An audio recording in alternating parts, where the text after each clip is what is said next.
ಆತ್ಮೀಯ H16 news ಅರ್ಥಾತ್ ಸೀತಾರಾಮ್ ನ್ಯೂಸದ ವೀಕ್ಷಕರೇ, ನಾನು ನಿಮ್ಮವ ಎಂ ಆಯುಧ ಮಲ್ಲಪ್ಪ ಜೊತೆ ಅವರು. ತಾವು ಈಗ ಸುದ್ದಿಗಳ ಲೋಕಕ್ಕೆ ಎಂಟ್ರಿ ಹೊಡಿತಾ ಇದ್ದೀರಿ. ಈ ಸುದ್ದಿಗಳನ್ನು ಪ್ರತಿಯೊಂದು ನೋಡೋ ಜೊತೆಗೆ ನಿಮ್ಮ ಅಭಿಪ್ರಾಯಗಳನ್ನು ಹಂಚ್ತಾ ಇರಿ. ಯಾಕಂದರೆ ಈ ಸುದ್ದಿಗಳು ನಿಮಗಾಗಿ, ನಿಮ್ಮ ಬದುಕಿಗಾಗಿ, ನಿಮ್ಮ ವೈಚಾರಿಕೆಗಾಗಿ, ನಿಮ್ಮ ತಿಳುವಳಿಕೆಗಾಗಿಯೂ ನಿಮಗೂ ಗೊತ್ತು. ಜೊತೆಗೆ ನಮಗೂ ನಿಮ್ಮೊಂದಿಗೆ ಇದೊಂದು ಮಾತಾಡುವಂಥ ಜೊತೆಗೆ ಸುದ್ದಿಗಳನ್ನು ಬಿಡುವಂಥ ಕೆಲಸ. ಈ ಕೆಲಸದಲ್ಲಿ ನಾವು ನಿಮ್ಮೊಂದಿಗಿದ್ದೀವಿ ಅಂತ ಹೇಳ್ತಾ ನೋಡ್ತಾ ಇರಿ ಸುದ್ದಿಗಳನ್ನು. ನೋಡಿ ಓದಿ ತಿಳಿದಿರುವ ಕರ್ನಾಟಕದ ಘನತೆವೆತ್ತ ರಾಜ್ಯಪಾಲರನ್ನು ಕಟ್ಟಿಕೊಳ್ಳುವಲ್ಲಿ ಬೆಳಕಿನ ಹಾದಿಯಾಗಿ, ಗಟ್ಟಿ ಭರವಸೆಯಾಗಿ ಈ ಸಂಸ್ಥೆ ಒದಗಿ ಬರಲಿ ಎಂಬ ಭವ್ಯ ಆಕರ್ಷಕ ನೋಟ ಮತ್ತು ಈ ಸಮಾರಂಭದ ವಿವರಗಳನ್ನು ಒಳಗೊಂಡಲ್ಲಿ ಮಾನವೀಯ ತತ್ವಗಳನ್ನು ಬೆಳೆಸುವುದು ಆರೋಗ್ಯ ಸಂಗತಿಯಾಗಿದೆ.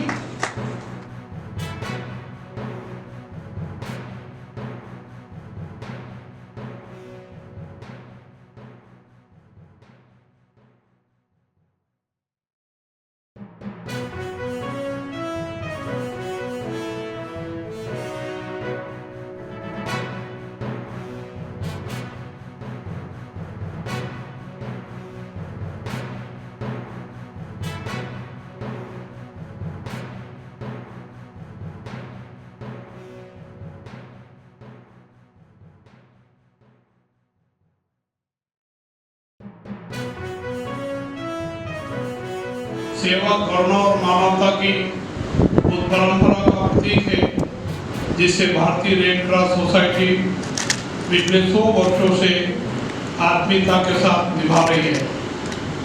भारतीय रेड क्रॉस सोसाइटी मानव सेवा का प्रतीक है तथा आपदा, रोग और संकट के समय समाज की सबसे सशक्त और संवेदनशील शक्ति के रूप में कार्य कर रही है।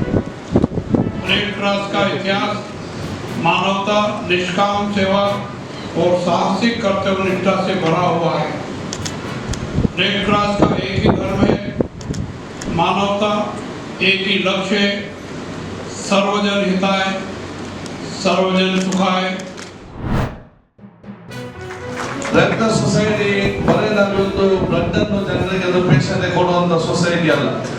ರೆಡ್ ಕ್ರಾಸ್ ಸೊಸೈಟಿ ಅದು ಮಾನವೀಯತೆಯ ಮತ್ತು ವ್ಯಕ್ತಿಗಳ ಆ ಮಾನವೀಯತೆಯ ಮೌಲ್ಯಗಳನ್ನು ಯುವಜನಾಂಗ ಮತ್ತು ವಿದ್ಯಾರ್ಥಿ ಸಮುದಾಯದಲ್ಲಿ ಜಾಗೃತಿಸಿಕೊಳ್ಳುವಂತಹ ದೊಡ್ಡ ಮಟ್ಟದ ಒಂದು ಸಂಸ್ಥೆ ಅಂತ ಕೂಡ ನಾನು ಹೇಳಲಿಕ್ಕೆ ನಾನು ಇವತ್ತು ಬಯಸ್ತೇನೆ.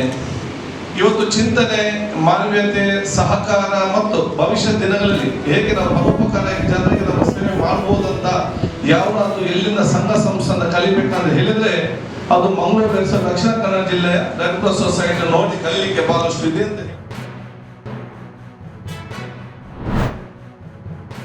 ಆದ್ರಿಂದ ಇವತ್ತು ಅವರು ನಿಮ್ಗೆಲ್ಲ ಏನ್ ಮಾತು ಕೊಟ್ಟಿದ್ರು, ಮಾತು ಕೊಡೋದು ಮುಖ್ಯ ಅಲ್ಲ, ಯಾವ ಮಾತನ್ನ ಉಳಿಸ್ಕೊಡೋದು ಬಹಳ ಮುಖ್ಯ.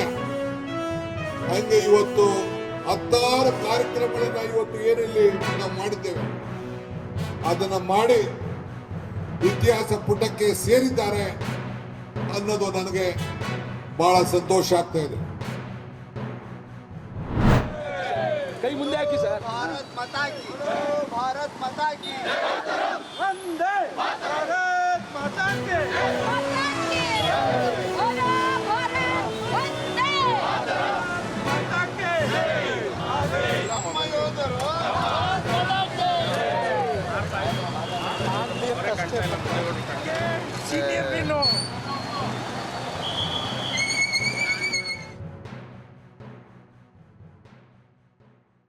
ಅವತ್ತು ಒಬ್ಬ ಕುರಿಗಾಹಿ ಮೇಲ್ಗಡೆ ಹೋಗಿ ಕೊಟ್ಟಂಥ ಇನ್ಫಾರ್ಮೇಷನ್ನಿನ ಕಾರಣಕ್ಕೆ ಭಾರತದ ಸೈನಿಕರು ಎಚ್ಚೆತ್ತುಕೊಳ್ಳಂಗಾಗಿ ಈ ಥರ ಪಾಕಿಸ್ತಾನದ ಮೇಲೆ ಆಕ್ರಮಣ ಮಾಡಿ ನಾವು ವಶಪಡಿಸ್ಕೊಂಡಿದ್ದನ್ನು ನೆನಪಿಸಿಕೊಳ್ಳುವಂಥ ಕಾರ್ಯಕ್ರಮ.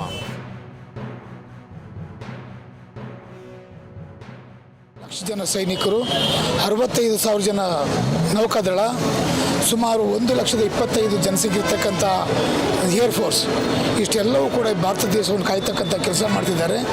ಈ ದಿನವನ್ನು ಆಚರಣೆ ಮಾಡಿ ಈ ಮೈಸೂರಿನಲ್ಲಿ ಬೀದಿ ಎಲ್ಲ ರೋಡ್ಗಳು ಕೂಡ ಒಂದು ಬೈಕ್ ರ್ಯಾಲಿ ಮಾಡೋ ಮುಖಾಂತರ ಜಾಗೃತಿಯನ್ನು ಮೂಡಿಸಿ ಭಾರತ ದೇಶವನ್ನು ಕಾಯ್ತಕ್ಕಂಥ ಹೆಮ್ಮೆ ಇಡೀ ನಮ್ಮ ಭಾರತೀಯರಲ್ಲಿ ಬರಬೇಕು. ಆದ್ಮೇಲೆ ಎಲ್ಲ ಸುದ್ದಿಗಳನ್ನು ನೋಡಿದ್ರಲ್ಲ, ಏನು ಅನಿಸ್ತು ನಿಮಗೆ? ಇದರಲ್ಲೇ ನಿಮ್ಗೆ ಲೈಕ್ ಆಗಿರ್ಬೋದು, ಡಿಸ್ಲೈಕು ಆಗಿರ್ಬೋದು, ಕಾಮೆಂಟ್ ಬೇಡಪ್ಪ ಅಂತೂ ಅನಿಸಿರ್ಬೋದು, ಕಾಮೆಂಟ್ ಮಾಡಬೇಕಪ್ಪ ಅನಿಸ್ಬೋದು, ಶೇರ್ ಮಾಡಬಾರ್ದಪ್ಪ ಅನಿಸಿರ್ಬೋದು, ಅದು ಮಾಡಬೇಕು ಅನಿಸಿರ್ಬೋದು. ಏನಾದರೂ ಆಗಲಿ ಶೇರ್ ಮಾಡ್ತಾಯಿರಿ, ಈ ನ್ಯೂಸ್ಗಳನ್ನ ಹಂಚ್ತಾ ಇರಿ, ಜೊತೆಗೆ ಇದಕ್ಕೆ ಸಬ್ಸ್ಕ್ರೈಬ್ ಆಗ್ತಾಯಿರಿ ಅಂತ ಹೇಳ್ತಾ H16 ನ್ಯೂಸ್ ಅರ್ಥಾತ್ ಹೇ ಸೀತಾರಾಮ್, ಇದು ಸತ್ಯದ ಕೈಗೆ ನಡಿ. ವಂದನೆಗಳು.